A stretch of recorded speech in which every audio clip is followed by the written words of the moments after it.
AIKMS అఖిల భారత మహాసభల souvenir ఆవిష్కరణ సభ రైతు కూలీ సంఘం ఆధ్వర్యంలో ఏలూరులోని లేడీస్ క్లబ్ నందు జిల్లా కార్యదర్శి షేక్ బాషా అధ్యక్షతన మంగళవారం జరిగింది.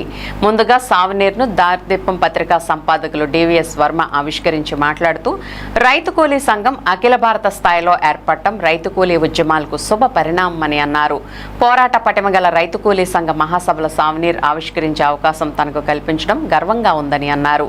అఖిల భారత మహాసభలో గత రైతాంగ పోరాటాల గురించి చర్చించారని, ప్రస్తుతం వ్యవసాయ రంగం ఎదుర్కొంటున్న సంక్షోభం, రైతాంగ ఆత్మహత్యలకు మూలమైన పాలకుల విధానాలపై పోరాడాలని మహాసభ సరైన మార్గనిర్దేశం చేసిందన్నారు. ఈ సావనీర్ను అందరూ చదవాలని, చాలా స్పష్టంగా సూటిగా రైతు కూలీలు ఏం చేయాలో ఈ పుస్తకం తెలియజేస్తుందని చెప్పారు.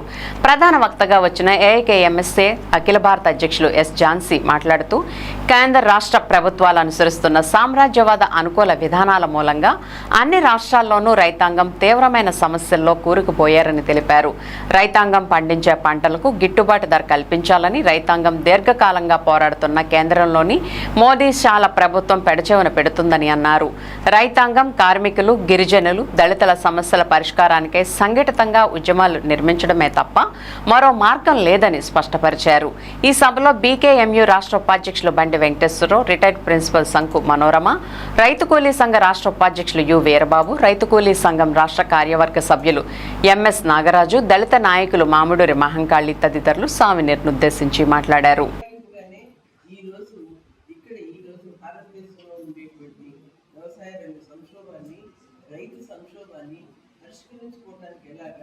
అదేవిధంగా రైతాంగాన్ని, కార్మిక వర్గాన్ని కలిపి ఈ ఒకటి జాతి సంస్థల యొక్క దోపిడీ విధానానికి వ్యతిరేకంగా ఎలా పోరాడాలి, మీకు కావాల్సినటువంటి కర్తవ్యాలు ఏమిటి అనేది రూపొందించుకుంటూ మేము నిర్వహించుకొచ్చినటువంటి మహాసభ, ఆ మహాసభకు సంబంధించినటువంటి ఆవిష్కరణని ఏలూరులో ఇక్కడ మేము చేస్తూ మా యొక్క కర్తవ్యాన్ని మరింత నిర్దేశించుకునేటువంటి విధంగా ఈ సంచిక ఆవిష్కరణని మేము తీసుకుంటున్నాం.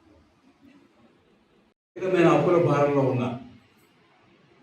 మన రాష్ట్రంలో దాదాపు 4 లక్షల కోట్ల రూపాయలు అప్పుల్లో ఉన్నారు. టాప్లో తమిళనాడు ఉంది, తర్వాత మనం 4 లక్షల కోట్లు రైతుల మీద అప్పుల భారం ఉంది. అందుకని ఆత్మహత్యలు జరుగుతుంది. అప్పులన్నీ ప్రైవేట్ అప్పులు. ఎందుకంటే ఇన్స్టిట్యూషన్స్ ఇచ్చేవే రుణాలు చాలా తక్కువ. అందులో కౌలు రైతులు లేదు, వాళ్ళ రుణం లేదు, ప్రైవేట్ రుణమే.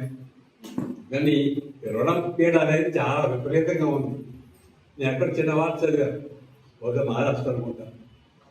వాడు 50,000 అప్పు చేశాడు. అది ఎలా పెరిగి 75 లక్షలు అయింది.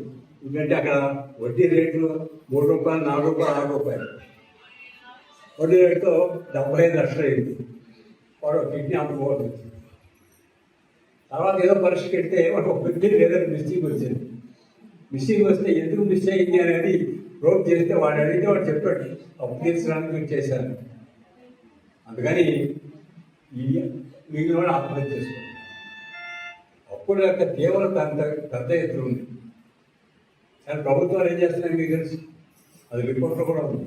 ప్రభుత్వాలు వాళ్ళకి, ఎవరికి బ్యాంకుకి ఎగేసిన వాళ్ళకి, మిగిలిన వాళ్ళకి వాళ్ళు ఇంకా కోట్లు ఉన్నాయి, వేల కోట్లు ఉన్నాయి. వాళ్ళకి మాఫీ చేస్తున్నారు, రుణమాఫీ చేస్తున్నారు, రద్దు చేస్తున్నారు. కానీ రైతాంగం యొక్క అప్పుల గురించి పట్టించుకోవాడు. వాళ్ళకి పెట్టుబడి అలాగే వాళ్ళని కూడా పట్టించుకోవాలి. ఈ అంశాన్ని దీంట్లో మనకి ఈ చర్చలో మనకు కనిపిస్తుంది. అదొక ముఖ్యమైనటువంటి అంశంగా మనం చర్చించాలి. అప్పుల భారం అది ఆత్మహత్యకు దారితీస్తాం, సంక్షోభానికి దారితీస్తాం.